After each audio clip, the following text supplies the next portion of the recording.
guys and gals. Well, hope you're all well. It is Monday, and it's Monday morning, and the people are out working. But that's not what I'm here for. Monday morning, or Monday, very often is tag day. I say very often because I skipped last week, but here I am. And as usual, I will be doing a few tags. I'll be starting with Jasmine's 5-question tag. Hi there, Jasmine. Hope you're well and that you will be having a good week. So, okay. So let's just start with this. Let me see. Oh, I'm trying to see.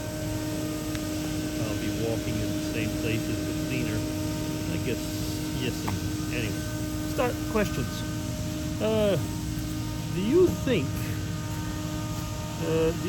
you could get along with a clone of yourself? My goodness, I can hardly get along with myself without being cloned.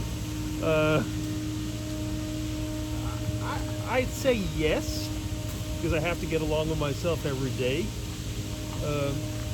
But you know what? I tend to discuss a lot with myself, so to say. I think a lot of us are the same, that we talk with ourselves and basically discuss with ourselves. And I don't always have the same opinion with myself. What I mean is I debate things in my head. Now, if I was with my clone, what type of debates would it be? I mean, this is all very philosophical, but yeah, I guess I would. On the other hand, I think I just assumed them on my own. Then I guess some of you know what you mean. I mean, it's like I love being with myself. I like myself, but would I want to live with a clone? A good question. Yeah. It's a good question. So the answer is, I suppose, but ideally, I just keep on living on my own without the clone. Okay. Question 2. What are you trying to change about your life? Right now, nothing really. I guess that the main thing, if this question had been 3 years ago, like when I went into retirement, there was a lot of things that I needed to readjust. And today's day in the world, let me see, what would I want to change? Well, maybe I wouldn't mind being a little bit more active. But I'm pretty happy with my life as it is, actually. I don't travel as much as I would want. But then again, I do not have the same financial means since I'm retired. And I don't have my job, so my job was paying for a lot of the traveling expenses, if you want to put it that way. I mean, the plane and stuff like that. So that might be something I'd like to change, but it's not going to change because, I'm on a very fixed income, which is a lot less than I used to make, but, yeah, I guess that would be it. Okay. Question 3. Do you believe everything happens for a reason? Well, the answer to that is kind of a yes and no. If your worldview and my worldview is Christian, and my worldview is that God knows what's going to happen, but I don't. There's a reason, but since I don't always know it,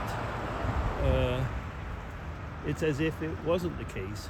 Now, you might say, are we talking about some type of, well, to use a loose word, karma or something like that, predestination and so on? Yeah, up to a point, the answer is yes, things do happen for a reason, but usually being people of free will, human beings of free will, we do, play along with that. It's a mystery. Now, that mystery would bring us into philosophy, theology, and so on. But on this side of the mystery, when we do an action, we might have an idea what it's going to be as a consequence, but we don't always. There's this old story, about the butterfly wings, and if a butterfly moves, and it changes the currents, and so on, and that might change something else, and finally, just a flutter of a butterfly wing has caused something. And you might say if the butterfly had fluttered differently, the cause would be, or the reason would be different. Well, that's probably, excuse me, I just picked up one of these. Where was I until I interrupted myself? Yeah, just basically saying is that we don't really know. I think that's the simplest answer of all. Question 4. Would you rather live without winter or summer, and why? I'd rather live without either one. I live in the fall season like I am now.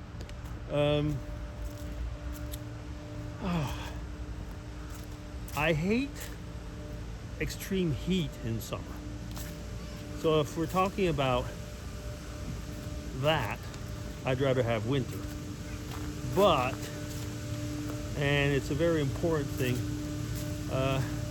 I'm really afraid of ice and slipping, and that happens basically in winter. So, I mean, you can, as one says, you can dress down in winter.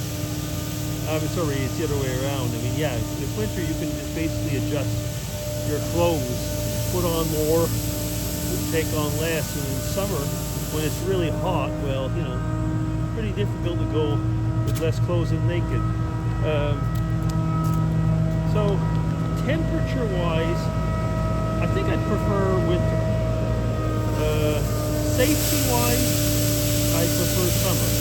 So you see, I'm not giving a straight answer because actually I don't have a straight answer. The noise comes from the cleaning vehicle over there.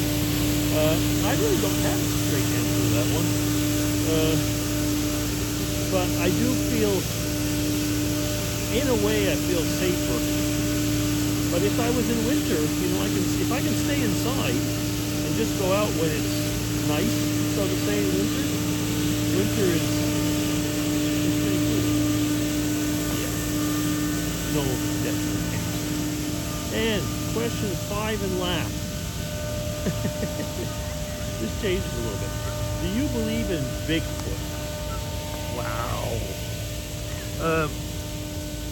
Some of you might remember about, oh goodness, it must be 7-8 years back now. There was a big trend on YouTube. I used to be pretty good friends with, I was going to say, a Bigfoot hunter. Not hunter in the sense of shooting them, but finding out about them. Investigator is a better word for it. Bigfoot investigator. And we had a lot of contact. And it was always interesting to look at his investigations, basically, and they were very interesting. His thought was, and I'm talking about him for the moment, his thought was that Bigfoot was a kind of interdimensional